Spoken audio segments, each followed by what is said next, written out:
नमस्कार. मी अभिनेत्री सुरभी भावे. खरं सांगू का? आम्हाला शूटिंग करताना काही कलाकारांना किंवा अनेक बिझी लोकांना कुठल्याही सण समारंभाची पूर्वतयारी करताना खूपच कमी वेळ मिळतो. आता बघा ना, 2025 साल सुरू झालं आणि सालातला पहिला सण आला सुद्धा. मकर संक्रांत आली नाही का? आता मकर संक्रांत आहे त्याच्यामुळे घरातली बेसिक बेसिक तयारी झाली. पण मकर संक्रांतीला मुख्य काय लागतं? तिळगुळ. खरं सांगू का? मला माझ्या आईसारखा किंवा सासूबाईंसारखा ना उत्तम तिळगुळ बनवता येतच नाही. पण ह्यासाठी माझ्या मदतीला धावून आली ती माझी मैत्रीण श्वेता परांजपे आणि तिची आई नेहा परांजपे यांचा स्वादिष्ट व्यंजन नावाचा ब्रँड. आता स्वादिष्ट व्यंजन हा एक लाडू बनवण्याचा ब्रँड आहे.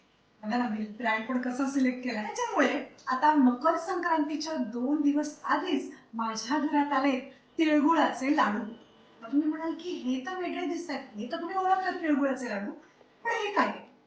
तर हे आहे कमाल मऊ लुसलुशीत असे तिळगुळाचे लाडू. आता हे का? तर अनेकांना आवड असते पण दातांची कंडिशन नसते. तर तुम्ही स्वादिष्ट व्यंजन मधून आवडीप्रमाणे आणि तुमच्या दातांच्या कंडिशन प्रमाणे एक मऊ तिळगुळाचा लाडू किंवा हा थोडासा कडक आहे, माझी दातांची कंडिशन उत्तम आहे पण इथे आता टाक काळ खूप असे आवाज येतील म्हणून मी हा खाऊन टाकत नाहीये. पण तुम्ही तुमच्या आवडीप्रमाणे आणि दातांच्या कंडिशन प्रमाणे ह्या दोन पैकी कुठल्याही लाडूंची ऑर्डर देऊ शकता.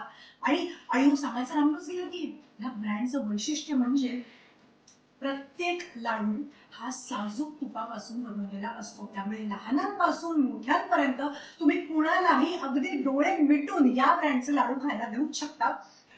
मग वाट कसली होत मकर संक्रांत येते ना. तिळगुळ घ्या, गोड गोड बोला हे तर म्हणायचं आहेच, पण स्वादिष्ट व्यंजनचे लाडू ऑर्डर करून तिळगुळ घ्या आणि अधिक गोड बोला असं म्हणायचंय आपल्याला. चला चला, खाली नंबर आहे त्याच्यावर कॉल करा आणि आपल्या लाडूची ऑर्डर द्या. बाय.